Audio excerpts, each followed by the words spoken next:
एक अमीर लड़का जिसके पास पॉश होती है वो हमारे स्कूल के सामने खड़ा होता है और कार से उतरते ही मेरी गर्लफ्रेंड को ऑफर करता है कि वो उसके साथ एक रेस्टोरेंट चले, पर मेरी गर्लफ्रेंड डायरेक्ट उसे मना कर देती है। ये सुनने के बाद वो लड़का कहता है, पता नहीं तुम्हारी जैसी कितनी लड़कियां मेरी कार में बैठना चाहती हैं पर फिर भी उन्हें मौका नहीं मिलता और मैं तुम्हें खुद से इन्वाइट कर रहा हूँ और तुम मुझे मना कर रही हो। ये सुनने के बाद मेरी गर्लफ्रेंड कहती है, मुझे तुम में और तुम्हारी कार में कोई भी इंटरेस्ट नहीं है। उस लड़के को गुस्सा आ जाता है और उसके हाथ में जो मिल्क की बोतल होती है वो उसे मेरी गर्लफ्रेंड के चेहरे पर फेंक देता है और ये करने के बाद वो हंसने लगता है और कहता है, तुमने देखा मुझे रिजेक्ट करने के बाद क्या होता है। पर तभी बीच में मैं आ जाता हूँ और उससे कहता हूँ, तुम्हें तुम्हारा हाथ सही सलामत चाहिए कि नहीं। वो बंदा मुझे देखकर अकड़ने लगता और कहता है, तुमने मेरे हाथ पर मारा, तुम्हें पता भी है मैं कौन हूँ। मैं ये सुनने के बाद उससे कहता हूँ, हाँ मुझे पता है तू एक लूजर है। मैं अपनी जैकेट उतारता हूँ और अपनी गर्लफ्रेंड को दे देता हूँ। तभी सिस्टम का एक साइड क्वेस्ट कंप्लीट हो जाता है। मेरी जेब में एक ब्लैक कार्ड होता है जिसे निकालने के बाद मैं एक स्माइल करता हूँ। वो अमीर लड़का आता है और मुझसे कहता है, ओए तुम्हें क्या लगता है कि तुम कौन हो, तुम लड़ सकते हो तो तुम्हें लगता है तुम कुछ भी कर सकते हो। इस दुनिया में सबसे ज्यादा जरूरी चीज है पैसे और तुम गरीब इंसान, तुम मेरा क्या बिगाड़ लोगे। मेरी कार 8 लाख युआन की है, तुम्हारी कार कहाँ है। तुम्हारी अगर औकात है तो मुझे अपनी कार दिखाओ, अगर तुम्हारी कार ज्यादा महंगी होगी तो मैं तुरंत हार मान जाऊंगा। ये सुनने के बाद मैं कहता हूँ, अब जबकि तुम इतने ज्यादा घमंडी हो तो मैं भी होल्ड बैक नहीं करने वाला। मैं अपनी पॉकेट से अपनी लैम्बोर्गिनी रेवेंटन की चाबी निकालता हूँ और उस अमीर लड़के को दिखा देता हूँ कि मेरे पास कौन सी कार है। मेरी कार को देखने के बाद वहाँ के सारे लोग शॉक हो जाते हैं क्योंकि मेरी कार जैसी सिर्फ 21 कार सी दुनिया में है। मैं अपनी गर्लफ्रेंड को लेकर अपनी कार की तरफ जाने लगता हूँ और पीछे मुड़कर उस लड़के से कहता हूँ, तुम्हारी कार खटारा है और हाँ जैसा तुमने कहा था मेरी कार को देखने के बाद तुम हार मान जाओगे, इसीलिए अब यहाँ से भाग जाओ। मैं अपनी कार के डोर्स को ओपन करता हूँ और अपनी गर्लफ्रेंड को लेकर अंदर बैठ जाता हूँ और वहाँ से चला जाता हूँ। वो अमीर लड़का पीछे से हमें जाते हुए देख रहा होता है और कह रहा होता है, मैं तुझे मार दूंगा। वो अपनी पॉकेट से फोन निकालता है और किसी को कॉल लगाता है, हेलो मेरे भाई, एक चिंचुआन नाम के बंदे के बारे में पता लगाना है। खैर मैं मेरी गर्लफ्रेंड को लेकर एक मॉल की तरफ जा रहा होता हूँ। रास्ते में मुझसे मेरी गर्लफ्रेंड पूछती है, चुआन क्या ये कार तुमने रेंट पर लिया। ये सुनने के बाद मैं कहता हूँ, इस पूरे शहर में किसी की भी इतनी औकात नहीं कि वो लैम्बोर्गिनी रेवेंटन को रेंट पर लेगा, कोई भी इतना पागल नहीं होगा। पर तुम चिंता मत करो, ये कार मेरी है, मैंने ये कार खुद को गिफ्ट दी है। उसके बाद हम लोग मॉल पहुंच जाते हैं। हम लोग एक लग्जरी ब्रांड के स्टोर में जाते हैं। वहाँ की मैनेजर जब हमें देखती है तो वो अपने मन में सोचने लगती है, ये लो एक और गरीब लोग आ गए लग्जरी स्टोर में। जब मेरी गर्लफ्रेंड वहाँ के कपड़ों को टच कर रही होती है तब वो मैनेजर उससे आकर कहती है, अपने गंदे हाथों से उन्हें मत छुओ, अगर वो गंदे हो जाते हैं तो क्या तुम्हारी औकात है उन्हें खरीदने की। मैं मेरी गर्लफ्रेंड के पास जाता हूँ और उससे कहता हूँ, तुम्हें जो भी पसंद आए उसे खरीद लो, पैसों की बिल्कुल भी चिंता मत करना। उसके बाद मेरी गर्लफ्रेंड एक टी शर्ट को उठाती है और कहती है, मैं ये लूंगी, पर वो मैनेजर उससे आकर वो छीन लेती है और उसे डांटते हुए कहती है, तुम्हारी हिम्मत कैसे हुई इसे छूने की, क्या तुम्हारी औकात भी है इसे खरीदने की। ये देखकर मुझे गुस्सा आता है और मैं उससे कहता हूँ, तो तुम्हारे स्टोर में कस्टमर्स को ऐसे ट्रीट किया जाता है। ये सुनते ही वो मैनेजर कहती है, हम सिर्फ अमीर लोगों को अच्छे से ट्रीट करते हैं, ना कि भिखारियों को। ये कहने के बाद वो हंसती है। मैं एक दूसरी स्टाफ को अपने पास बुलाता हूँ। वो स्टाफ मुझे बताती है कि अभी उसके पास इतना एक्सपीरियंस नहीं है, वो यहाँ पर नहीं है। मैं उससे कहता हूँ, क्या ये तुम्हारा पहला दिन है यहाँ पर। वो कहती है हाँ। मैं एक स्माइल करता हूँ और उससे कहता हूँ, बढ़िया। उसके बाद मैं अपनी पॉकेट से अपने ब्लैक कार्ड को निकालता हूँ और अपने कार्ड को उस स्टाफ मेंबर को देते हुए कहता हूँ, मेरी गर्लफ्रेंड ने जिन भी कपड़ों को छुआ है और इस पूरे स्टोर में जितने भी कपड़े हैं वो सब पैक कर दो। ये सुनने के बाद वो मैनेजर हंसती है और कहती है, इन गरीबों से नाटक करवा लो बस, तुम्हारे हाथ में जो कार्ड है वो पक्का नकली है और अगर ये असली हुआ तो मैं तुम्हारे पैर पकड़ लूंगी। वो न्यू स्टाफ जाती है और मेरे कार्ड को स्वाइप करती है और वो कार्ड तुरंत अप्रूव हो जाता है। यहाँ की सारी चीजों की पेमेंट सक्सेसफुली हो जाती है। ये देखकर उस मैनेजर की फट जाती है, उसके फेस से पसीना आने लगता है और जैसा उसने कहा था वो मेरा पैर पकड़कर जमीन पर बैठ जाती है और कहती है, बॉस मुझे माफ कर दीजिए, मुझे पता नहीं था कि आप कौन है, प्लीज मेरे ऊपर रिपोर्ट मत करिएगा, मैं आपसे भीख मांगती हूँ। पर मैं उसे लात मारकर दूर कर देता हूँ और उसके बाद न्यू स्टाफ को अपनी लोकेशन बता देता हूँ ताकि वो सारे सामान को वहाँ पर डिलीवर कर सके और उसके बाद अपनी गर्लफ्रेंड को लेकर उस स्टोर से निकल जाता हूँ। उसके बाद मुझे वापस से सिस्टम की नोटिफिकेशन आती है, मिशन कंप्लीट हो गया, आपने एक घमंडी मैनेजर को उसकी औकात दिखा दी। मिशन रिवॉर्ड के तौर पर आपके कैरेक्टर स्टेट्स को लेवल 4 का कर दिया जाएगा। आप मार्शल आर्ट्स को और भी अच्छी तरह से यूज कर सकते हैं, फिजिकल स्ट्रेंथ को भी इनहेंस किया जा रहा है। ये देखकर मैं खुश होता हूँ। उसके बाद मैं मेरी गर्लफ्रेंड को एक बहुत ही महंगे होटल में ले जाता हूँ जिसे देखकर वो हैरान होती है और कहती है, हे चुआन ये तो बहुत ही ज्यादा महंगा होटल है। मैं उससे कहता हूँ, तुम्हें पैसों की चिंता करने की कोई जरूरत नहीं है, तुम बस मजे करो और जाओ और जाकर नहा लो, तुम्हारे कपड़े गंदे हो चुके हैं। वो टावल लेकर नहाने के लिए चली जाती है। उसका चेहरा पूरा लाल होता है। मैं सोफे पर जाकर लेट जाता हूँ। सिस्टम मुझसे कहता है, होस्ट की दिल की धड़कनें बहुत ही तेजी से बढ़ रही हैं, बड़े भी क्यों ना उसकी गर्लफ्रेंड उसके साथ है। सिस्टम मुझे एक साइड क्वेस्ट देता है, ऐसे माहौल में अपने आप को कंट्रोल में रखूं और अगर मैं ये साइड क्वेस्ट कंप्लीट कर लेता हूँ तो मुझे रिवॉर्ड में हिल्टन ग्रुप मिल जाएगा जो कि यहाँ की सबसे बड़ी कंपनी है। ये देखने के बाद मैं हैरान हो जाता हूँ। मुझे बस मेरी गर्लफ्रेंड को देखने के बाद खुद को कंट्रोल करना है और रिवॉर्ड में मुझे हिल्टन ग्रुप मिल जाएगा। ये सिस्टम तो बवाल है। तभी मेरी गर्लफ्रेंड नहा कर निकलती है। वो मुझसे कहती है, हे चुआन मुझे कपड़े बदलना है। मैं उस पर ज्यादा ध्यान नहीं देता क्योंकि मुझे खुद को कंट्रोल करना है। मैं टीवी को ऑन करता हुआ कहता हूँ, जो कपड़े अभी हमने खरीदे हैं वो जल्द ही डिलीवर हो जाएंगे, तब तक मैं टीवी देख लेता हूँ। क्योंकि मैंने अपनी गर्लफ्रेंड पर ध्यान नहीं दिया इसीलिए मेरा मिशन कंप्लीट हो जाता है। सिस्टम मुझे बताता है कि अब मैं हिल्टन ग्रुप का मालिक बन चुका हूँ। गाइस अगर आप क्रिकेट को फॉलो करते हो तो मेरे पास आपके लिए ग्रेट न्यूज है। इंडियन प्रीमियर लीग 2026 स्टार्ट हो गया है। मैं सारे मैचेस इस ऐप के थ्रू फॉलो करूंगा। इसमें सब कुछ एक ही जगह मिलता है, latest match schedule, live matches का कवरेज और अपनी स्पोर्ट्स नॉलेज से अर्न करने का मौका।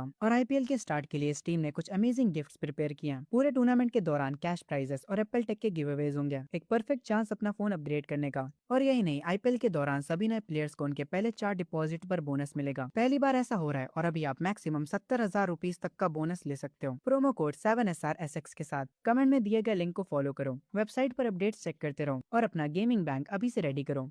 थोड़ी देर बाद हिल्टन ग्रुप की एक सेक्रेटरी मेरे होटल में आती है और मुझसे कहती है कि आप ही मिस्टर चिंचुआन हैं। मैं उससे कहता हूँ हाँ मैं ही हूँ, तुम अंदर आ जाओ। वो मुझे कुछ डॉक्यूमेंट्स देते हुए कहती है मैं हिल्टन ग्रुप की सेक्रेटरी हूँ, ये कंपनी का ट्रांसफर एग्रीमेंट है, प्लीज इस पर साइन कर दीजिए। मैं साइन कर देता हूँ और उस कागज को फेंक देता हूँ। ये देखने के बाद वो सेक्रेटरी अपने मन में कहती है इस होटल का पूरा माहौल देखने के बाद मुझे समझ आ गया, तुम बस एक बिगड़े हुए लड़के हो जिससे लड़कियों के अलावा और कुछ नहीं पसंद। किसने सोचा था कि तुम अचानक से हिल्टन ग्रुप के मालिक बन जाओगे। खैर आगे वो सेक्रेटरी कहती है मिस्टर चौहान, ग्रुप में एक इंपॉर्टेंट मीटिंग जल्दी ही होने वाली है, आपका वहाँ पर होना जरूरी है। पर ये सुनने के बाद मैं कहता हूँ मेरे पास छोटी मोटी चीजों के लिए टाइम नहीं है, किसी मैनेजर को कह दो कि वो सब हैंडल कर ले और अब से मुझे परेशान मत करना। ये सुनने के बाद वो सेक्रेटरी अपने मन में कहने लगी है इसने हिल्टन ग्रुप को छोटी मोटी चीजें कहा, ये इस पूरी कंट्री की सबसे बड़ी कंपनी है। आगे मैं उस सेक्रेटरी से कहता हूँ क्या तुम्हारे पास और कुछ बताने के लिए है? अगर तुम्हारे पास बताने के लिए कुछ नहीं बचा है तो तुम यहाँ से जा सकती हो, मुझे और मेरी गर्लफ्रेंड को डिस्टर्ब मत करो। ये सुनने के बाद उस सेक्रेटरी को गुस्सा आता है, वो मुझे एरोगेंट बोलती है और अपने मन में मुझे गालियां देते हुए यहाँ से चली जाती है। उसे ऐसे देखकर मैं कहता हूँ ये औरत काफी गुस्सैल है पर इसका फिगर काफी अच्छा है। उसके बाद मेरी गर्लफ्रेंड आकर मुझसे पूछती है ये औरत जो यहाँ पर आई थी वो कौन है। मैं उसे बताता हूँ कोई भी नहीं, बस एक वर्कर, चलो इस होटल के रेस्टोरेंट चलते हैं खाना खाने। आगे हम लोग उस बहुत ही लग्जरी रेस्टोरेंट में जाते हैं पर वहाँ का जो गार्ड होता है वो हमें रोक लेता है। वो मुझे बताता है कि एक फॉरेनर अमीर आदमी ने इस पूरे रेस्टोरेंट को ऑलरेडी बुक कर रखा है और ये जगह सिर्फ अमीरों के लिए है। मैं उससे कहता हूँ ये तुम्हारा कैसा बकवास रूल है। वो गार्ड मुझसे कहता है सर वो फॉरेनर हमारे इंटरनेशनल गेस्ट हैं, हमें उनके कल्चर की रिस्पेक्ट करनी चाहिए, आप लोग तो यहाँ के लोकल लोग हैं। उसी रेस्टोरेंट में एक स्ट्रीमर डिनर कर रही होती है और वो ये बात सुन लेती है, उसे काफी गुस्सा आता है। वो तुरंत उस गार्ड के पास जाती है और कहती है ये यहाँ का कैसा डबल स्टैंडर्ड है, तुम हमारी खुद की कंट्री के लोगों को अच्छे से ट्रीट नहीं कर रहे हो और बाहर के लोगों को इतने अच्छे से ट्रीट कर रहे हो। वो लड़की ये सब लाइव स्ट्रीम पर बताती है और ये सुनने के बाद लाइव स्ट्रीम पर जितने भी व्यूवर्स होते हैं उन सबको काफी गुस्सा आता है। वहाँ का स्टाफ कह रहा होता है इसे रिकॉर्ड करना बंद करो। तभी ये हंगामा देखते हुए तुरंत वहाँ का मैनेजर यहाँ आता है और उस एम्प्लॉय को एक लात मारता है और मेरे पास आकर अपना सर झुकाता है और उस एम्प्लॉय से कहता है तुम पागल हो क्या, ये हमारे सबसे खास मेहमान है मिस्टर चिंचुआन, जल्दी इनसे माफी मांगो। ये सुनने के बाद मैं कहता हूँ माफी मांगने की कोई जरूरत नहीं है। पता नहीं क्यों मुझे देखने के बाद उस रेस्टोरेंट के सारे अमीर लोग जल जाते हैं। एक मोटा अमीर आदमी कहता है इस रेस्टोरेंट के स्टैंडर्ड कितने लो हो चुके हैं, अब गरीब लोग भी हमारे साथ बैठकर डिनर करेंगे। तभी मेरे पास एक वेटर आता है और मुझे मेन्यू पकड़ाता है। मैं उससे कहता हूँ यहाँ पर जो भी सबसे बढ़िया उसे लेकर आओ। ये सुनने के बाद वो वेटर कहता है सर यहाँ का सबसे बढ़िया आइटम 2 लाख युआन तक जाता है। मैं उससे कहता हूँ तुम्हें क्या लगता है कि मैं उसे अफोर्ड नहीं कर सकता। वेटर कहता है नहीं नहीं सर मेरा वो मतलब नहीं था, वैसे आप ड्रिंक्स में क्या लेना चाहेंगे। वही अमीर आदमी जो की मेरी टेबल के आगे बैठा होता है वो कहता है उससे पूछने में अपना वक्त क्यों बर्बाद कर रहे हो, उसके लिए स्प्राइट ले आओ और क्या। मैं उस आदमी की बातों पर ध्यान नहीं देता और कहता हूँ 2 बोटल्स ले आओ 1974 की रोमिनी कॉन्टी की। ये सुनने के बाद वो आदमी जो की पानी पी रहा होता है उसके मुंह से पानी तक बाहर आ जाता है। वो अपनी उंगली को मेरी तरफ पॉइंट आउट करते हुए कहता है तुमने जो अभी अभी ड्रिंक ऑर्डर करी है उसका टोटल 4,80,000 युआन होता है, क्या तुम्हारी इतनी औकात भी है। मेरी गर्लफ्रेंड मुझसे कहती है चुआन ये सच में काफी महंगी ड्रिंक है, इससे रहने देते हैं। मैं अपनी गर्लफ्रेंड से कहता हूँ अगर तुम्हारे पास पैसे हैं तो कोई भी चीज महंगी नहीं है। हम उसी स्ट्रीमर को देखते हैं जिसे हमने पहले देखा था। वो लाइव स्ट्रीम कर रही होती है और अपने मन में कह रही होती है मुझे अभी तक कोई भी सुपर चैट नहीं आई है। मैं अपना फोन खोलता हूँ और उसी लड़की की लाइव स्ट्रीम को देखने लग जाता हूँ क्योंकि यही वो लड़की थी जो कि मेरे लिए खड़ी हुई थी, तो मैं इसे एक छोटा सा गिफ्ट तो दे ही सकता हूँ। जैसे ही मैं ये सोचता हूँ तुरंत मुझे सिस्टम पर एक क्वेस्ट मिल जाता है, आपको इसे अच्छे से शुक्रिया बोलना है और 1 लाख की सुपर चैट्स भेजनी है। इसके रिवॉर्ड में आपको 1 लाख टिकटॉक कार्निवल्स मिलेंगे। आपको इस स्ट्रीमर को नंबर 1 स्ट्रीमर बनाना है। ये देखने के बाद मैं अपने मन में कहता हूँ 1 लाख की सुपर चैट्स करते करते मेरे हाथ दुख जाएंगे, फिर भी कोई ना, चलो इस स्ट्रीमर को नंबर 1 स्ट्रीमर बनाते हैं। मैं उस स्ट्रीमर को सुपर चैट्स भेजना स्टार्ट कर देता हूँ। ये देखकर वो स्ट्रीमर खुश हो जाती है और मुझे शुक्रिया बोलने लगती है, पर ये तो सिर्फ शुरुआत है। मैं उसे बार बार सुपर चैट्स भेजता जाता हूँ। मैं उसे इतनी सुपर चैट्स भेजे जा रहा होता हूँ कि उसकी पूरी स्क्रीन गिफ्ट से भर जाती है। ये देखकर वो बहुत ही ज्यादा हैरान हो जाती है। मैं अभी भी रुकता नहीं हूँ और बार बार सुपर चैट्स किए जा रहा था। वो स्ट्रीमर मुझे बार बार शुक्रिया बोलने लगती है। जिस प्लेटफॉर्म पर वो स्ट्रीम कर रहे होते हैं वहाँ का सिस्टम क्रैश होने लगता है। जो वहाँ के एम्प्लॉइज होते हैं वो कह रहे होते हैं कि सिस्टम ओवरलोड हो चुका है। दूसरा एम्प्लॉय बताता है किसी लाइव स्ट्रीम पर कोई भर भर के गिफ्ट्स भेज रहा है, सिस्टम इतनी सारी सुपर चैट्स को हैंडल नहीं कर पा रहा है। सिस्टम इतना ज्यादा ओवरलोड हो जाता है कि उन लोगों को बैकअप सर्वर्स पर स्विच करना पड़ता है। वो लोग समझ जाते हैं कि कोई पैसों में अंधा आदमी ये सब कर रहा है। मैंने अभी तक सिर्फ 154 गिफ्ट्स ही भेजे हैं और अभी से मेरा हाथ दुखने लगा है। अभी भी बहुत सारे गिफ्ट्स बचे हैं, ये कितना ज्यादा मुश्किल है। तभी मेरी गर्लफ्रेंड को कॉल आता है, उससे अर्जेंटली कहीं पर जाना होगा। मैं उससे कहता हूँ ठीक है मैं तुम्हें वहाँ पर छोड़ दूंगा, पर मेरी गर्लफ्रेंड कहती है तुम चिंता मत करो मैं कैब से चली जाऊंगी। मैं उससे कहता हूँ ठीक है सही से जाना। उसके बाद मैं वहाँ के मैनेजर को बुलाता हूँ क्योंकि हम दोनों ने उन ड्रिंक्स को अभी तक नहीं पिया होता, इसीलिए मैं उस मैनेजर से कहता हूँ वहाँ पर जो लाइव स्ट्रीमर बैठी है ये बोटल्स उसे दे दो और उससे कहना कि मेरे लिए बोलने के लिए तुम्हारा शुक्रिया। मैनेजर वैसे ही करता है जैसा मैंने कहा था। वो उन बोटल्स को उठाता है और उस लाइव स्ट्रीमर की तरफ जाने लगता है। वो जाकर वो बोटल्स को उस लाइव स्ट्रीमर को देते हुए कहता है, मिस्टर चिंचुआन ने आपके लिए ये भेजा है। वो आपका शुक्रिया बोलना चाहते हैं, उनके लिए बोलने के लिए। ये देखकर वो स्ट्रीमर हैरान हो जाती है। वो अपनी चैट से पूछती है, चैट आखिर ये किस तरह की वाइन है। उसके जो व्यूवर्स होते हैं वो उसे बताते हैं, ये सबसे महंगी वाइन है, रोमेनी कॉन्टी 1974। इसकी 2 बोटल्स का प्राइस 4,80,000 युआन है। ये सुनने के बाद वो स्ट्रीमर खामोश हो जाती है। मैं उस रेस्टोरेंट से निकल जाता हूँ और अपनी रेवेंटन को ड्राइव कर रहा होता हूँ। तभी मैं नोटिस करता हूँ कि ये कार मेरा पीछा कर रही है। मैं अपनी कार की स्पीड बढ़ाता हूँ पर वो कार बार बार मेरी कार पर ठोकर मारे जा रही होती है। मैं सब समझ जाता हूँ कि ये कार मेरे पीछे किसने भेजी है। ये पक्का कल वाला वही अमीर लड़का होगा। मैं अपनी कार की स्पीड को और तेज करता हूँ और कहता हूँ, अगर तुम खेलना चाहते हो तो आओ चलो खेलते हैं। हमारी कार की स्पीड की वजह से हमारी कार बार बार आपस में टकरा रही होती है। उसकी वजह से आखिर में हमारी कार बहुत ही जोर से टक्कर खाती है। मेरी और उसकी कार जाकर डिवाइडर से टकरा जाती है। पता नहीं कब वो बंदा अपनी कार से निकलकर वहाँ से भाग जाता है। सारे लोग इस एक्सीडेंट को देख रहे होते हैं पर सबसे ज्यादा जिस चीज पर उनका ध्यान होता है वो मेरी कार पर होता है। सब लोग काफी हैरान होते हैं और कहते हैं, ये तो लैम्बोर्गिनी रेवेंटन है, एक 15 मिलियन की कार। क्या इस कार का ओनर ठीक होगा? मैं बिल्कुल ठीक होता हूँ क्योंकि सिस्टम की वजह से मेरी बॉडी ऑलरेडी इनहेंस हो चुकी है। मैं उस कार का डोर खोलकर बाहर आता हूँ। मुझे देखकर सब लोग हैरान हो जाते हैं क्योंकि मैं काम होकर अपनी कार पर बैठा हूँ और अपना फोन बाहर निकालता हूँ। मुझे ऐसा काम देखकर वो सब हैरान थे। वो लोग कह रहे होते हैं, ये बंदा गॉड तो नहीं है? ये बंदा कितना ज्यादा अमीर है, इसकी कार पूरी तरह से तबाह हो चुकी है और ये आराम से बैठकर फोन चला रहा है। क्या सारे अमीर लोग ऐसे ही होते हैं? तभी भीड़ में से एक रिपोर्टर निकल कर आती है। वो मुझसे कहती है, सर मैं एक न्यूज रिपोर्टर हूँ, क्या आप मुझे बता सकते हैं कि यहाँ पर अभी क्या हुआ है और क्या आप ठीक हैं? मैं उससे कहता हूँ, हाँ मैं बिल्कुल ठीक हूँ, ये बस एक छोटा सा एक्सीडेंट है। वो रिपोर्टर मुझसे कहती है, आपकी कार लैम्बोर्गिनी रेवेंटन है, आपको बुरा नहीं लग रहा कि ये पूरी तरह से टूट गई? मैं उससे कहता हूँ, ये वैसे भी थोड़ी पुरानी हो गई थी और ये कार मुझे इतनी पसंद भी नहीं है। मैं उस रिपोर्टर से कहता हूँ, बस अब बहुत बातें हो गई। उसके बाद मैं कैब को बुलाता हूँ और उस कैब में बैठकर यहाँ से जाने लगता हूँ। वो रिपोर्टर पीछे से कह रही होती है,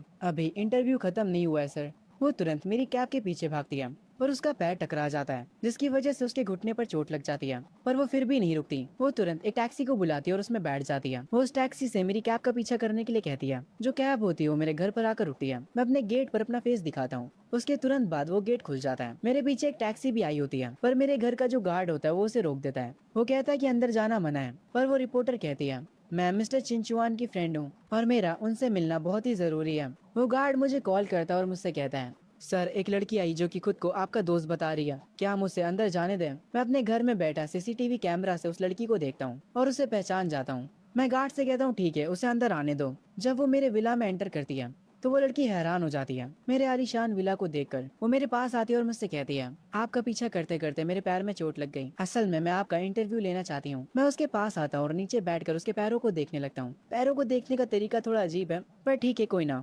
वो मुझसे कहती है कि आप क्या कर रहे हैं? मैं उससे कहता हूँ, शांत रहो, अगर तुम अपनी चोट को और बढ़ाना नहीं चाहती हो। मैं उसे घर के अंदर ले जाता हूँ, उसे सोफे पर बैठाता हूँ और एक मेडिसिन बॉक्स लेकर आता हूँ। मैं उससे कहता हूँ कि अपनी स्टॉकिंग्स को उतार दे ताकि मैं उसकी चोट पर दवाई लगा सकूँ। वो काफी हैरान होती है। मैं उससे कहता हूँ, जल्दी करो मुझे सोना भी है। वो अपनी स्टॉकिंग्स को थोड़ा नीचे करती है। उसके बाद मैं उसकी चोट पर मेडिसिन लगाता हूँ और मेडिसिन लगाने के बाद मैं उससे कहता हूँ, इंटरव्यू को भूल जाओ, मुझे स्पॉटलाइट में आना पसंद नहीं है। वो लड़की उठकर मुझसे कहती है, पर सर अगर मैंने ये इंटरव्यू नहीं लिया तो मेरी जॉब खतरे में आ जाएगी। मैं उससे कहता हूँ, आखिर तुम्हारी इस जॉब की सैलरी कितनी है? वो कहती है 20,000। मैं उससे कहता हूँ, अपनी उस जॉब को भूल जाओ, मेरा ये घर बहुत ही ज्यादा बड़ा है, मुझे मेरे घर के लिए एक हाउसकीपर चाहिए। अब से तुम यहाँ की हाउसकीपर हो, तुम्हें सैलरी में 1 लाख युआन मिलेंगे और साथ ही में तुम यहाँ पर रह भी सकती हो। 1 लाख महीना सुनकर वो लड़की हैरान हो जाती है। तभी मुझे सिस्टम पर एक और मिशन आता है। आपका मिशन एक्टिवेट हो चुका है, गोल्डन हाउस ब्यूटी। अगर आप हाउसकीपर को हायर कर लेते हैं तो आपको रिवॉर्ड में लाइफ एसेंस की एक बोतल मिलेगी जिससे सारी बीमारियां ठीक हो सकती हैं, यहाँ तक कि आप मरे हुए लोगों को भी जिंदा कर सकते हैं। मैं उस मिशन को देखता हूँ। उसके बाद मैं इस विला का एक्सेस कार्ड निकालता हूँ और उस लड़की को दे देता हूँ और कहता हूँ, तुम ऊपर जाकर कोई भी रूम ले सकती हो और आज रात तुम यहीं रुक सकती हो। ये सुनने के बाद वो लड़की शर्माने लगती है। वो अपने मन में कुछ और ही सोच रही थी। वो मुझसे कहती है, ये सब कुछ ज्यादा ही जल्दी नहीं हो रहा, मैं अभी ये सब करने के लिए तैयार नहीं हूँ। मैं उससे कहता हूँ, आखिर तुम सोच क्या रही हो? मैं तुमसे गेस्ट रूम में रहने के लिए कह रहा हूँ। तभी सीन शिफ्ट होता है अगली सुबह। मैं अपने रूम से निकलता हूँ और वो रिपोर्टर भी जिसे मैंने कल ही हायर किया है, वो सिर्फ एक व्हाइट शर्ट पहने होती है। वो मुझे देखकर मुझे गुड मॉर्निंग बोलती है। मैं उसे देखकर कहता हूँ, अब जबकि मैंने तुम्हें हायर कर लिया तो अभी से तुम अपने काम पर लग जाओ। ये सुनने के बाद वो कहती है, काम? कैसा काम? मैं उससे कहता हूँ, मुझसे अब और बर्दाश्त नहीं होगा, जल्दी करो। ये सुनकर वापस से उसका चेहरा लाल पड़ जाता है और उसके मन में वो कुछ और ही सोच रही थी। वो कहती है, हम यहीं पर शुरू हो जाए, पर अभी तो दिन हो रहा है और हम बस कल ही मिले हैं। ये सुनने के बाद मैं उससे कहता हूँ, तो क्या हुआ, मुझे भूख लग रही है, जाओ और मेरे लिए कुछ खाने के लिए बनाओ, मुझे खाने में नूडल्स खाने हैं। ये सुनने के बाद वो लड़की पत्थर बन जाती है क्योंकि वो कुछ और ही सोच रही थी। वो अपने मन में कहती है मैं भी क्या सोच रही थी। वो शर्मा कर मेरे पास से भाग जाती है। उसके बाद उसने जो नूडल्स बनाए होते हैं मैं उन्हें खा रहा होता हूँ और उससे कहता हूँ तुम्हारी कुकिंग अच्छी है, वैसे मुझे कहीं बाहर जाना है, तुम मेरे साथ चलोगी। वो मुझसे पूछती है कि हमें कहाँ जाना है। मैं उसे बताता हूँ अब जबकि मेरी कार टूट चुकी है तो मुझे एक नई कार खरीदनी है। कार के बिना ट्रैवल करना काफी मुश्किल होता है। तभी मुझे सिस्टम पर एक डेली मिशन आता है। डेली मिशन एक्टिवेटेड, आप अपनी हाउसकीपर की सर्विस को एंजॉय करिए। और क्योंकि मैं पहले से उसके बनाए खाने को खा रहा होता हूँ इसका मतलब हुआ कि मैं उसकी सर्विस को एंजॉय कर रहा हूँ, इसीलिए वो मिशन तुरंत कंप्लीट हो जाता है। और इसके रिवॉर्ड में मुझे BMW की डीलरशिप मिल जाती है, मतलब अब BMW का शोरूम भी मेरा है। ये देखकर मैं हल्की सी स्माइल करता हूँ। उसके बाद मैं और मेरी हाउसकीपर एक टैक्सी में बैठकर BMW के शोरूम में आते हैं। पर जैसे ही हम उस शोरूम के अंदर जाते हैं वहाँ की एक स्टाफ हमें देखकर भागते हुए आती है और कहती है ओए बिना परमिशन के तुम लोग कुछ भी छूना मत, ये बहुत ही ज्यादा महंगी कार्स हैं। अगर गलती से भी तुमसे कोई भी कार पर स्क्रैच लग जाता है तो तुम अपनी पूरी जिंदगी उसके पैसे भरते रह जाओगे। पर मैं उस स्टाफ की बात पर ध्यान नहीं देता और एक कार को जाकर चेक करने लगता हूँ। और मैं अपनी हाउसकीपर से कहता हूँ ये कार काफी बढ़िया है, तुम इस कार का इस्तेमाल कर सकती हो ग्रोसरीज लाने में। ये सुनकर मेरी हाउसकीपर हैरान हो जाती है और कहती है ग्रोसरीज लाने के लिए इतनी महंगी कार। ये सुनकर वहाँ की स्टाफ हंसने लगती है और कहती है तुम लोग क्या मजाक कर रहे हो, BMW M4 को तुम इस्तेमाल करोगे ग्रोसरीज लाने के लिए। तभी उस शोरूम का मैनेजर आता है और वो भी ये बात सुन लेता है। वो मुझसे कहता है बच्चे अपना नाटक कहीं और जाकर करना। मैं उस मैनेजर से कहता हूँ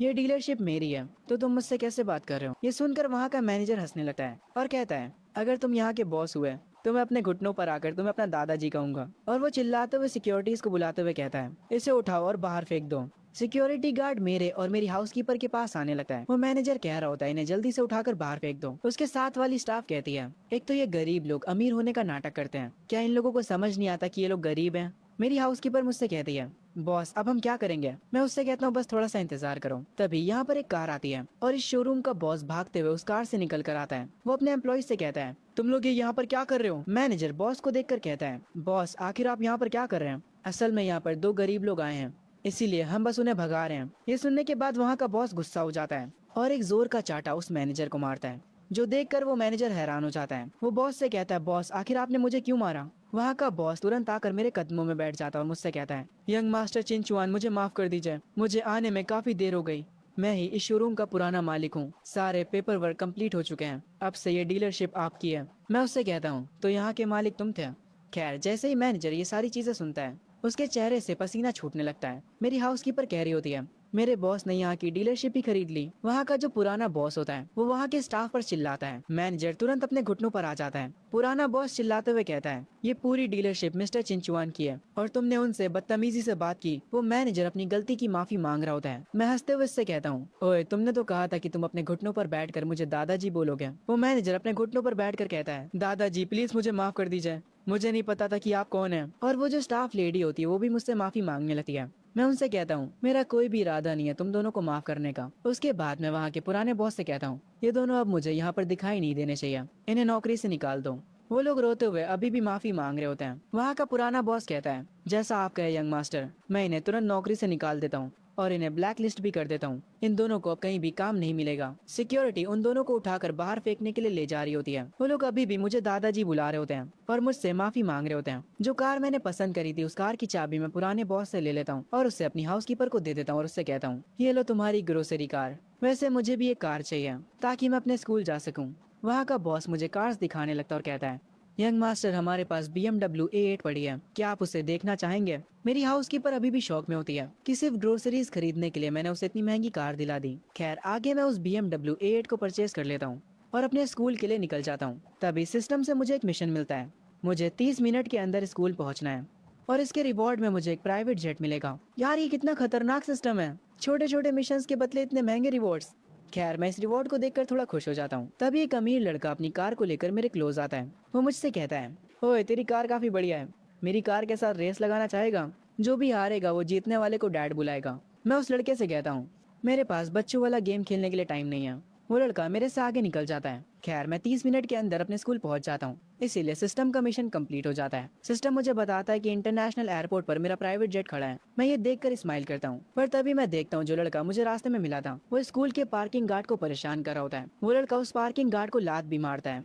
वो सिर्फ उसे इसलिए मारे जा रहा था क्योंकि उस गार्ड ने बस इतना कहा था कि आप अपनी कार को दूसरी जगह पार्क कर लें। वो अमीर लड़का रुकता ही नहीं है और उस गार्ड को मारते हुए कह रहा होता है तुम्हें पता भी है कि मेरे डैड कौन है? तुम्हें आइडिया भी है कि मेरे डैड इस स्कूल में कितना फंड देते हैं? वो पार्किंग गार्ड कह रहा होता है, सर ये फायर लेन है, आप यहाँ पर कार को पार्क नहीं कर सकते। ये सुनकर उस लड़के को और गुस्सा आता है और वो कहता है, तू साले अभी भी मेरे से बहस कर रहा है, तू तो गया अब। वो उस गार्ड को दोबारा से मारने जा रहा होता है, पर मैं टाइम पर आकर उसके पंच को रोक लेता हूँ और उससे कहता हूँ, तेरे में तमीज नाम की कोई चीज नहीं है क्या? अगर तेरे बाप ने तुझे तमीज नहीं सिखाई तो मैं सिखाऊंगा। वो लड़का मुझे देखकर हैरान हो जाता है और कहता है, अबे चिंचुआन, तुझ में इतना एटीट्यूड कब से आ गया? तुझे पता है ना मेरे डैड कौन है? ये सुनने के बाद मैं उसे एक और थप्पड़ मारता हूँ और उससे कहता हूँ, जिसे बुलाना है बुला कर ले आ, मुझे किसी से डर नहीं लगता। वो अमीर लड़का कहता है, मुझे मारने की तुम्हारी औकात कैसे हुई? मैं अभी तुम्हें इस स्कूल से निकलवा दूंगा, मैं तुम्हारी पूरी फैमिली को बर्बाद कर दूंगा। ये कहकर वो अमीर लड़का चला जाता है। पार्किंग गार्ड मुझसे कहते हैं, बच्चे तुम्हारे लिए अच्छा होगा कि तुम यहाँ से भाग जाओ, ये लड़का जून है, वांडा ग्रुप का वारिस। मैं पार्किंग गार्ड से कहता हूँ, आप टेंशन मत लीजिए, सब ठीक है। उसके बाद मैं अपने दोस्तों के पास जाता हूँ। मेरा एक दोस्त बताता है कि जब मैं जून को मार रहा था तब मेरी वीडियो किसी ने बना ली थी और वो इंटरनेट पर वायरल हो चुकी है। मेरा एक दोस्त कहता है, यार तूने बिना सोचे समझे ये क्या कर लिया? जून का डैड काफी अमीर आदमी है। तभी मेरा एक टीचर भागते हुए आता है और मुझसे कहता है, चिंचुआन तुम एक बहुत बड़ी मुसीबत में हो, जून तुम्हें स्कूल से निकलवा रहा है, वो चाहता है कि तुम उसके सामने घुटनों पर बैठकर उससे माफी मांगो। ये सुनने के बाद मैं कहता हूँ, माफी मांगू और मैं? वो टीचर मुझे बताता है, तुम्हें 1 मिलियन जुर्माना भी देना पड़ सकता है। ये सुनने के तुरंत बाद मेरे सारे दोस्त अपनी सेविंग्स मुझे देने लगते हैं। वो ये नहीं चाहते थे कि जून मुझे स्कूल से निकलवा दें।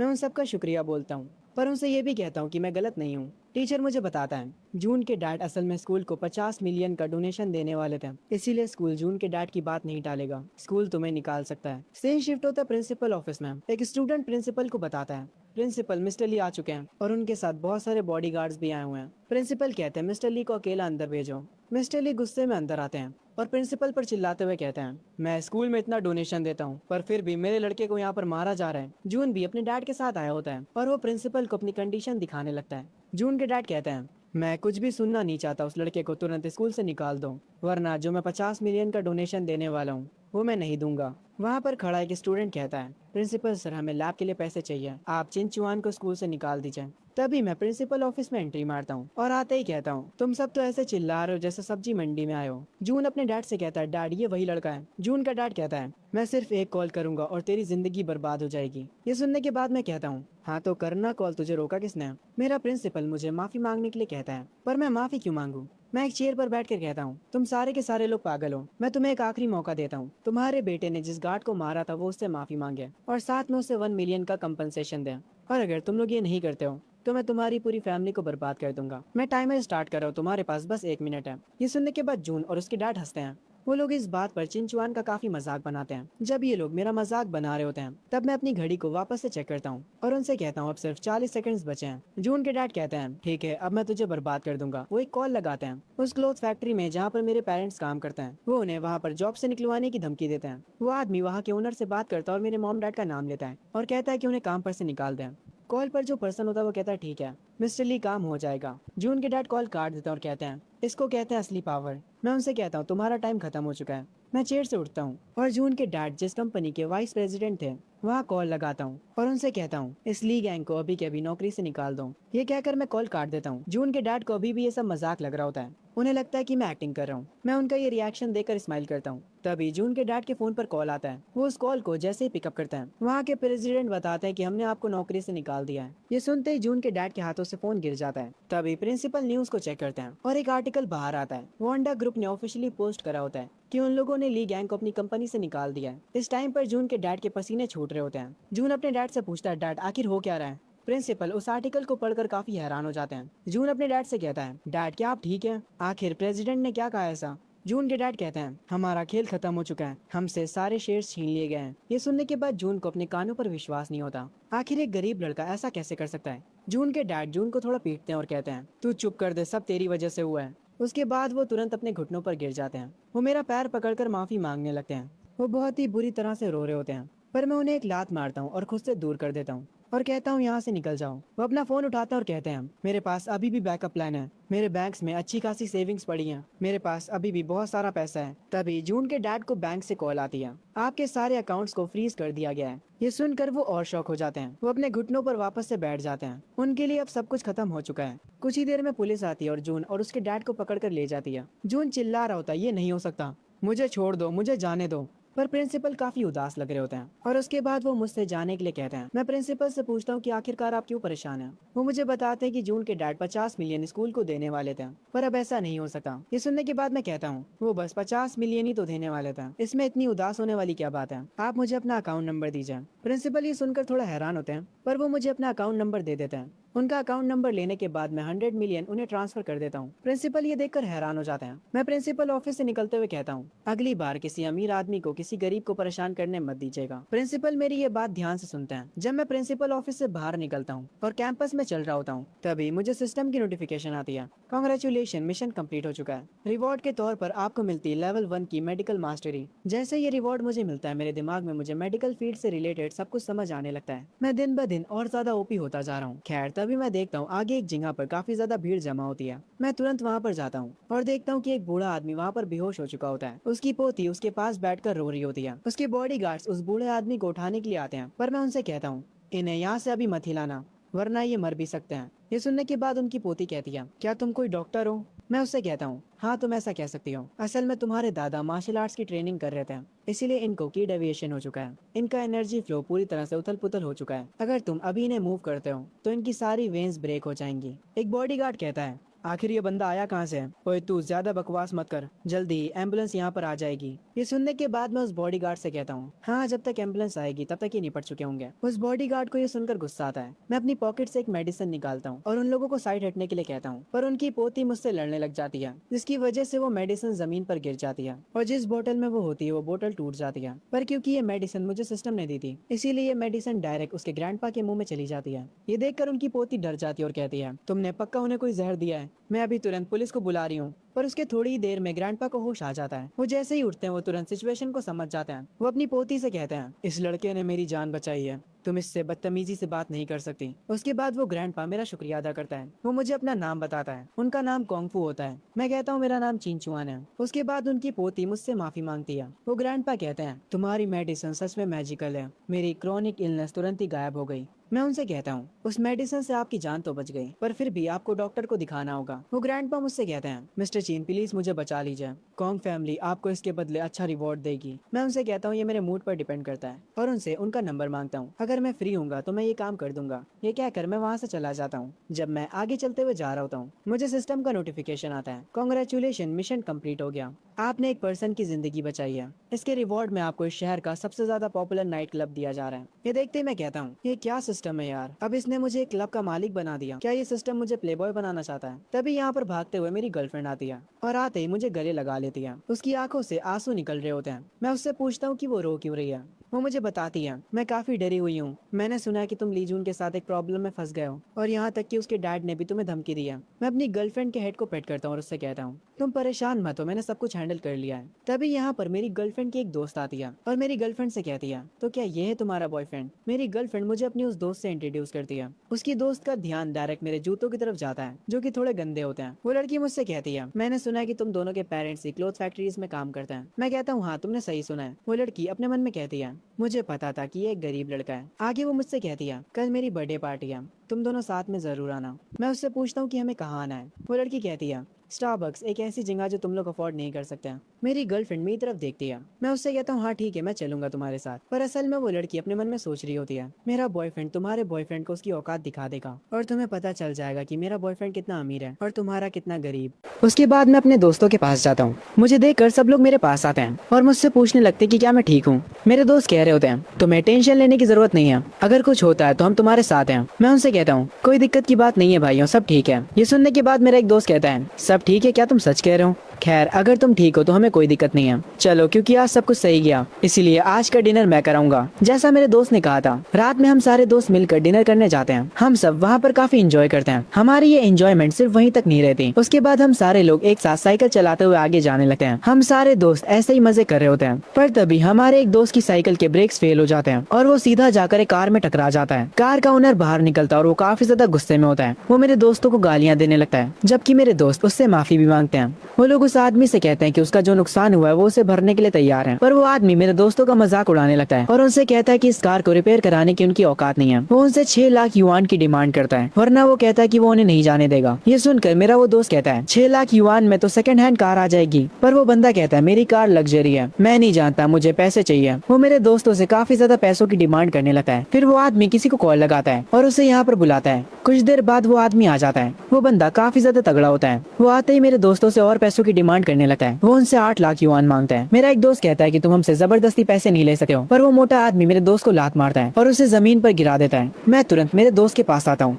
मैं उस मोटे आदमी से कहता हूँ तुम्हारी कार टूटी और हम पे करने के लिए तैयार हैं, पर तुम्हारी हिम्मत कैसे हुई इसे मारने की। वो मोटा आदमी ये सुनने के बाद कहता है तो क्या हो गया अगर मैंने इसे मारा, तू साले मेरा कर क्या लेगा। मैं उससे कहता हूँ तुम्हें 6 लाख चाहिए ना। उसके बाद मैं अपनी पॉकेट से अपने ब्लैक कार्ड को निकालता हूँ और उस मोटे आदमी से कहता हूँ इसमें से काट लो। वो तगड़ा बंदा जो यहाँ पर आया था वो मेरे उस कार्ड को ले लेता है और उसे मशीन पर स्वाइप कर लेता है। मोटा आदमी ये देखकर काफी खुश हो जाता है। वो कहता है मैं तो इस लड़के को गरीब समझ रहा था, पर ये तो एक अमीर लड़का निकला, हमारा तो जैकपॉट लग गया। मेरा एक दोस्त मुझसे पूछता है हे भाई तुम्हारे पास इतने पैसे कहाँ से आए, पर अभी मैं मेरे दोस्त की बातों पर ध्यान नहीं देता। मुझे काफी गुस्सा आया था जब उस मोटे ने मेरे दोस्त को मारा। मैं उस मोटे आदमी को ऐसे तो छोड़ नहीं सकता। वो तगड़ा बंदा जो कि यहाँ पर आया था, मैं उसके पास जाता हूँ और उससे कहता हूँ तुम्हारा नाम ड्रैगन है ना, इस मोटे आदमी ने तुम्हें हमें डराने के कितने पैसे दिए थे, मैं तुम्हें उससे 10 गुना ज्यादा पैसे दूंगा, बस इस मोटे का हाथ तोड़ दो। मोटा आदमी कहता है मेरा ड्रैगन भाई कभी ये नहीं कर सकता। ड्रैगन बोलता है क्या तुम सच बोल रहे हो। मैं ड्रैगन से कहता हूँ कि तुम इसमें से 6 मिलियन और ले सकते हो, बस उसका एक हाथ तोड़ने के। ड्रैगन उस ब्लैक कार्ड को देखता और कहता है बात असल में पैसों की नहीं है, आपके पास ये कार्ड है इसका मतलब ये है कि आप एक बहुत ही अमीर फैमिली के यंग मास्टर होंगे और पैसों से ज्यादा मुझे कनेक्शंस पसंद है। ये कहने के बाद ड्रैगन एक कसकर थप्पड़ मारता उस मोटे आदमी को। वो मोटा आदमी पूरा शॉक हो जाता है। ड्रैगन अपने बाकी के साथियों से कहता है उठाकर फेंका इस मोटे को। ड्रैगन के आदमी उस मोटे को एक कोने में ले जाते हैं और वहाँ पर ले जाकर उसे बहुत मारते हैं। ड्रैगन मेरा कार्ड मुझे वापस करते हुए कहता है यंग मास्टर आपको इस काम के मुझे पैसे देने की जरूरत नहीं है, मेरे बर्ताव के लिए मैं आपसे माफी मांगता हूँ। मैं जानता हूँ आपके पास ये जो ब्लैक कार्ड है वो पूरी कंट्री में सिर्फ 3 ही लोगों के पास है, मुझे मेरी बदतमीजी के लिए माफ करिएगा। अगर आपको कभी भी किसी को पिटवाना हो तो बस मुझे कॉल कर दीजिएगा। ड्रैगन मुझे अपना कार्ड देता है और उसके बाद यहाँ से चला जाता है। मेरा एक दोस्त मुझसे कहता है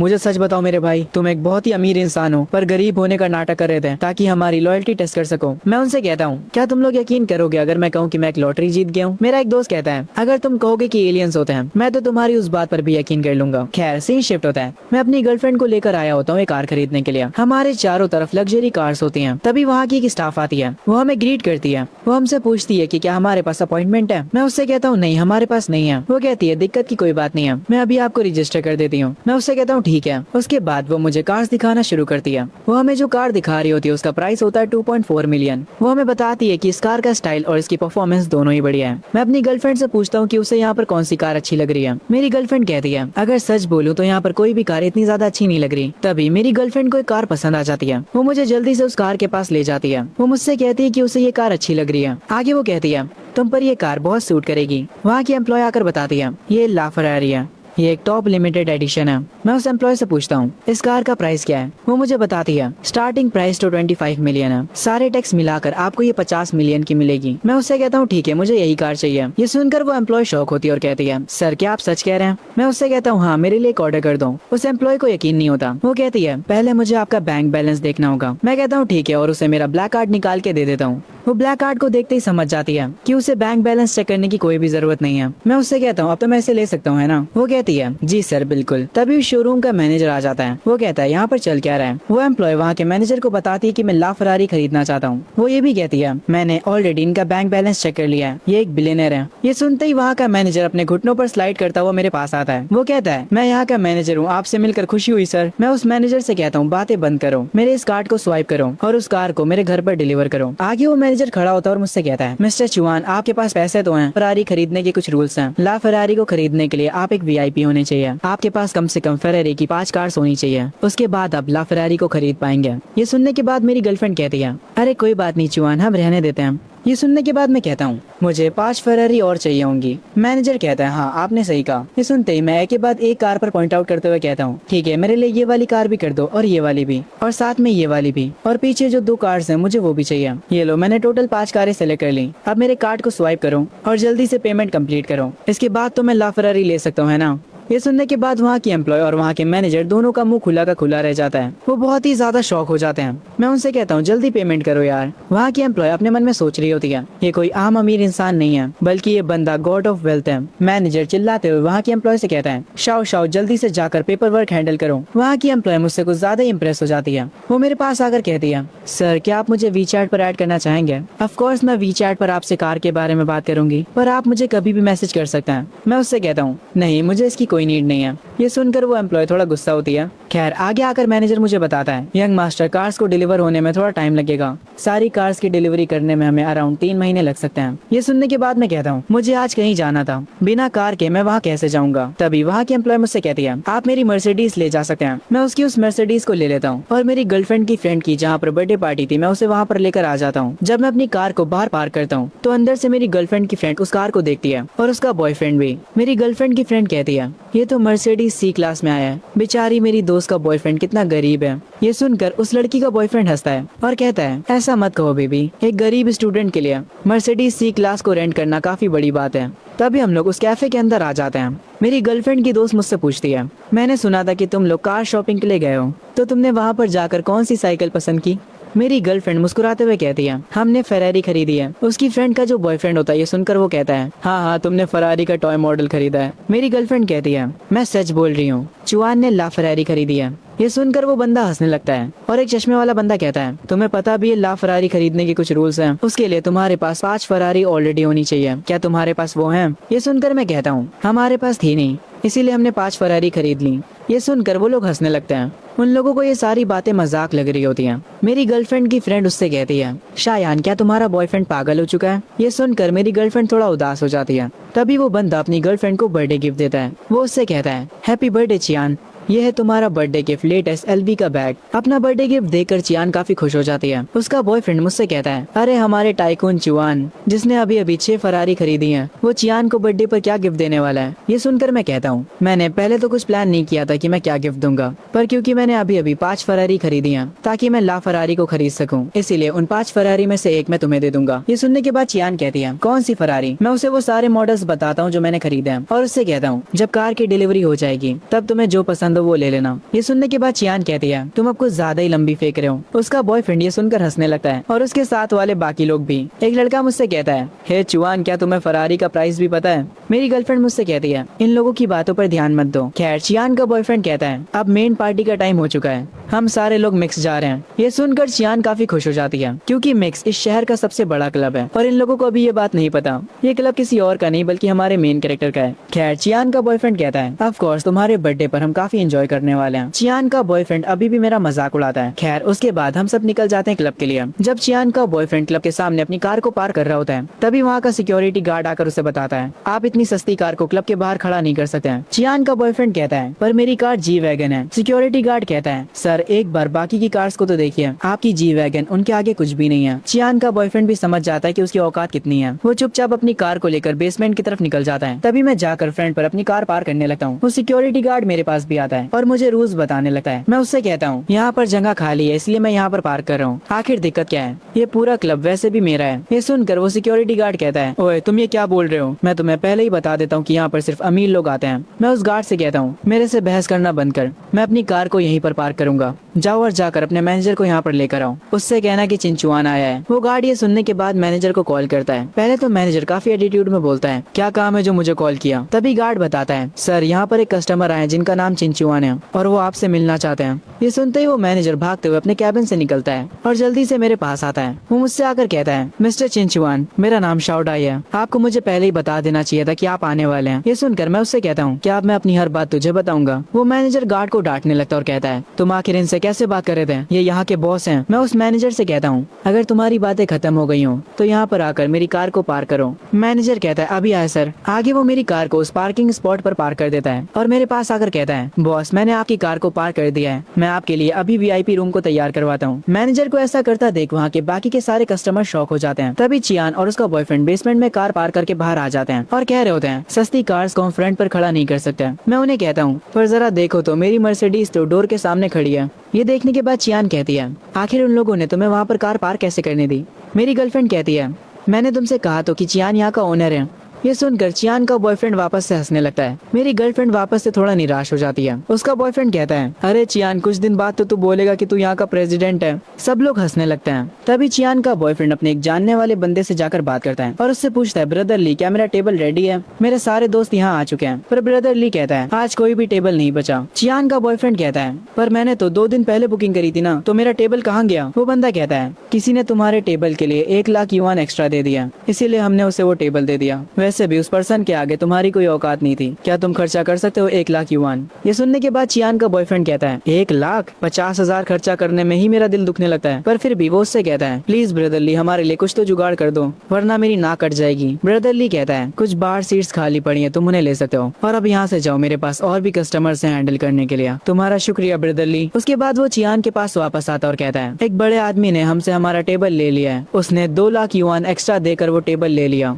मेरा दोस्त कुछ भी नहीं कर पाया, पर मैंने उससे बात करी और वो हमें कुछ बार सीट्स देने के लिए तैयार हो गया। चलो सब लोग अंदर चलते हैं। ये सुनने के बाद मेरी गर्लफ्रेंड कहती है, हमारे पास कोई टेबल नहीं है क्या? कोई बात नहीं, हम चियान के वीआईपी रूम में जा सकते हैं। ये सुनकर चियान को गुस्सा आ जाता और वो कहती है, हर टाइम अपने बॉयफ्रेंड के बारे में बात करना बंद करो शोयान। चियान का बॉयफ्रेंड मुझसे कहता है, ओए गरीब, तुझे पता भी है मिक्स में कितना खर्चा होता है? कम से कम 5 लाख। तभी भागते हुए मिक्स का मैनेजर मेरे पास आता है और मुझसे कहता है, बॉस, हमने आपके वीआईपी रूम को रेडी कर दिया है। ये सुनने के बाद चियान का बॉयफ्रेंड हैरान रह जाता है। चियान अपने मन में सोचने लगती है, मैंने तो एक बड़ी गलती कर दी अपने बॉयफ्रेंड का साथ देने के लिए। मैंने फरारी पाने का मौका मिस कर दिया। खैर, उसके बाद हम सारे के सारे लोग वीआईपी रूम की तरफ जाने लगते हैं। जब हम सब मेरे वीआईपी रूम में जाकर बैठ जाते हैं, तब मेरे पास चियान आती है मुझे मस्का मारने के लिए। वो मुझसे कहती है, फरारी की डिलीवरी 3 महीनों में हो जाएगी, है ना? मैं उतना इंतजार कर सकती हूँ। ये सुनने के बाद मैं उससे कहता हूँ, बहुत देर हो गई है, तुमने मौका गवा दिया है। चियान कहती है, यंग मास्टर चियान, मैंने अपने बॉयफ्रेंड की वजह से आप पर शक करा। मैं सच में आपसे माफी मांगना चाहती हूँ, और अगर आप मुझे माफ कर देते हैं तो आज रात मैं आपके लिए कुछ भी करने को तैयार हूँ। पर मैं ये सुनकर उससे कहता हूँ, भग जा यहाँ से, मुझे तुम में कोई इंटरेस्ट नहीं है। मेरे पास मेरी प्यारी गर्लफ्रेंड है। पर क्योंकि मैं चियान से ऊंची आवाज में बात कर रहा था, ये देखकर उसके बॉयफ्रेंड को बहुत गुस्सा आ जाता है। वो मुझ पर चिल्लाने लगता और कहता है, तू 2 कौड़ी के आदमी, तेरी औकात कैसे हुई मेरी गर्लफ्रेंड से ऐसे बात करने की? मैं ये सुनने के बाद उससे कहता हूँ, तू चिल्ला किस पे रहे बे? वो मुझसे कहता है, ये क्लब तेरा है, इसलिए तू ज्यादा हवा में उड़ रहा है। पर मैं तुझे पहले ही बता दूं, मैं तेरे से डरता नहीं हूँ। तुम्हारे पास बस ये एक छोटा सा क्लब है। चियान अपने बॉयफ्रेंड के पास वापस चली जाती है। उसका बॉयफ्रेंड उसे हक करते हुए कहता है, आज रात तुम मेरे साथ रहो और कल परसों तक मैं फरारी तुम्हें खुद दिला दूंगा। ये सुनने के बाद चियान मुझसे कहती है, तुम गरीब, तुम सच में अपनी औकात भूल रहे थे। मेरा बॉयफ्रेंड तुमसे कहीं ज्यादा अमीर है। चियान का बॉयफ्रेंड टेबल पर खड़ा होकर कहता है, अब मैं तुम सबको एक ऐसी बात बताऊंगा जो सुनकर तुम्हारी फट जाएगी। मेरी फैमिली का जो 5 स्टार होटल है, वो जल्दी एक बहुत बड़े ब्रांड का पार्टनर बनने वाला है। ये सुनकर उसके दोस्त पूछते हैं, तुम्हारा होटल किस ब्रांड के साथ पार्टनरशिप करने वाला है? चियान का बॉयफ्रेंड कह रहा होता है, जब वो पार्टनरशिप सक्सेसफुल हो जाएगी तब मेरे होटल की वैल्यू बहुत ही ज्यादा बढ़ जाएगी। जिस कंपनी के साथ हम पार्टनरशिप करने वाले हैं वो है हिल्टन ग्रुप, इस कंट्री की सबसे बड़ी कंपनी। इस पागल को अभी तक ये नहीं पता कि हमारे एमसी की कंपनी है। इसके बहुत बुरे लगने वाले हैं। खैर, आगे ये कहता है, हमारे होटल की पार्टनरशिप हिल्टन ग्रुप के साथ हो जाएगी तो मैं तुम्हारे इस क्लब के सामने एक अपना क्लब खोलूंगा और तुम्हारे सारे कस्टमर्स चुरा लूंगा और तुम्हें बर्बाद कर दूंगा। मैं इतने समय से बर्दाश्त कर रहा था, पर इस बार इसकी बातें बर्दाश्त से बाहर चली जाती हैं। मैं तुरंत अपना फोन उठाता हूँ और इससे कहता हूँ, मुझे माफ करना, पर अब तुम बर्बाद होने वाले हो। ये सुनने के बाद वो बंदा अभी भी अकड़ में होता है। उसे लग रहा होता है कि मैं कुछ भी नहीं कर सकता हूँ। वो मुझसे कहता है, अगर तेरी गर्लफ्रेंड कुछ समय के लिए मेरे पास आ जाए तो शायद से मैं तुझे माफ कर दूंगा। मुझे इसकी बात पर काफी गुस्सा आता है। मैं तुरंत अपनी हिल्टन कंपनी की सेक्रेटरी को कॉल करता हूँ और उससे कहता हूँ, जो स्टेरी होटल नाम के प्लेस से तुम लोग पार्टनरशिप करने वाले हो, उससे तुरंत अपनी डील तोड़ दो। ये सुनने के बाद मेरी सेक्रेटरी कहती है, जैसा आप कहे मिस्टर चियान, हम तुरंत उन लोगों से अपनी डील खत्म कर देते हैं। उसके बाद मैं अपनी सेक्रेटरी से कहता हूँ, इस डील को खत्म करने के बाद पूरी इंडस्ट्री में ये बात फैला दो, जो भी स्टेरी होटल के साथ डील करेगा वो हमारा दुश्मन होगा। ये कहने के बाद मैं कॉल कट कर देता हूँ और चियान के बॉयफ्रेंड से कहता हूँ, ओए मोटे, तेरी इतनी औकात कि तू मेरी गर्लफ्रेंड के बारे में बुरा बोल रहा था। उस बंदे को अभी भी इस बात पर यकीन नहीं हो रहा होता, पर तभी उसके फोन पर उसके डैड का कॉल आता है। उसके डैड फोन से चिल्लाते हुए उससे कहते हैं, अबे मेरी पागल औलाद, ये तूने क्या कर दिया? आखिर तूने किस अमीर आदमी को नाराज कर दिया है? हिल्टन ग्रुप ने हमसे सारे कनेक्शन तोड़ दिए हैं। अब हम पूरी तरह से बर्बाद हो चुके हैं। हिल्टन ग्रुप की वजह से कोई भी कंपनी अब हमारे साथ डील नहीं करेगी और हिल्टन ग्रुप हमारी फैमिली पर अटैक भी करवा सकती है। ये सुनकर चियान के बॉयफ्रेंड के पसीने छूट जाते हैं। वो तुरंत मेरे आगे अपने घुटनों पर बैठ जाता है और मुझसे कहता है, यंग मास्टर, आखिर आप कौन है? मैं उसे बताता हूँ, मैं हिल्टन ग्रुप का नया बॉस हूँ। तू एक छोटे से होटल के मालिक का बेटा, मुझे अकड़ दिखा रहा था। मैं तेरी सारी बातें बर्दाश्त कर रहा था, पर अब तेरा कुछ ज्यादा ही हो गया। इस टाइम पर चियान का जो बॉयफ्रेंड होता है उसे कुछ भी समझ नहीं आ रहा होता। वो एक टाइप से पागल हो चुका होता है क्योंकि अब उसका पूरा फैमिली बिजनेस बर्बाद हो चुका है। वो खुद को गालियां दे रहा होता है। ये सुनकर चियान भी शौक हो जाती है। वो भी नीचे जमीन पर बैठ जाती है क्योंकि उसने भी हमारे एमसी की बेइज्जती करी थी। अब उसे भी डर लगने लगता है। चियान के जो बाकी के सारे दोस्त होते हैं वो भी चुपचाप बैठ जाते हैं। उनकी भी अंदर ही अंदर फट रही होती है। मैं अपनी गर्लफ्रेंड का हाथ पकड़कर उसे उठाता हूँ और उन लोगों से कहता हूँ, दोबारा कभी किसी ने मेरी गर्लफ्रेंड की बेइज्जती करी तो मैं उसको और उसकी आपकी पूरी फैमिली को बर्बाद कर दूंगा। ये कहकर मैं अपनी गर्लफ्रेंड को लेकर बाहर आ जाता हूँ। मेरी गर्लफ्रेंड मुझसे कहती है मैं वॉशरूम होकर आती हूँ, तुम आगे जाओ। तभी जब मैं आगे जा रहा होता हूँ सिस्टम की मुझे नोटिफिकेशन आती है, कांग्रेचुलेशन साइट क्वेस्ट कंप्लीट हो गया। मिशन रिवॉर्ड के तौर पर आपको जीशिंग मीडिया के 50% शेयर्स मिलते हैं। इस बार सिस्टम ने मुझे 50% शेयर्स रिवॉर्ड दिए हैं, वो भी जीशिंग मीडिया के। कहा जाता है कि वहाँ के बॉस की जो बेटी है वो काफी ज्यादा खूबसूरत है। वैसे मेरी गर्लफ्रेंड इतना टाइम क्यों लगा रही है? तभी मुझे मेरी गर्लफ्रेंड मेरे आगे खड़ी दिख जाती है। वो थोड़ी परेशान लग रही होती है। मैं उससे जाकर पूछता हूँ तुम कुछ ठीक नहीं लग रही, तुम्हें क्या हुआ है? पर वो मुझे बताती है कि वो ठीक है, कोई दिक्कत की बात नहीं है। मैं उसका हाथ पकड़ता हूँ और उससे कहता हूँ मुझे नींद आ रही है, चलो घर चलते हैं, और उसे लेकर यहाँ से जाने लगता हूँ। खैर आगे हम देखते हैं एक मोटा बंदा ड्रिंक कर रहा होता है और वो काफी गुस्से में होता है। असल में वो एक बहुत ही ज्यादा सुंदर लड़की से मिला होता है। उसे वो लड़की काफी पसंद आती है और जिस लड़की की ये मोटा लड़का बात कर रहा है वो और कोई नहीं बल्कि हमारे एमसी की गर्लफ्रेंड थी। ये मोटा लड़का बताता है कि जब वो वॉशरूम से निकली थी तब इसने उसका हाथ पकड़ लिया था, पर एमसी की गर्लफ्रेंड ने इसे थप्पड़ मार दिया था। एक लड़की उस मोटे लड़के से पूछती है बॉस चैन किसकी औकात हुई आपको थप्पड़ मारने की? वो मोटा लड़का बताता है कि व्हाइट ड्रेस में एक लड़की थी और वो एक ब्लैक कलर की स्कर्ट पहने हुई थी। तभी ये काले सूट वाला आदमी कहता है उधर देखो, क्या वो वही लड़की है?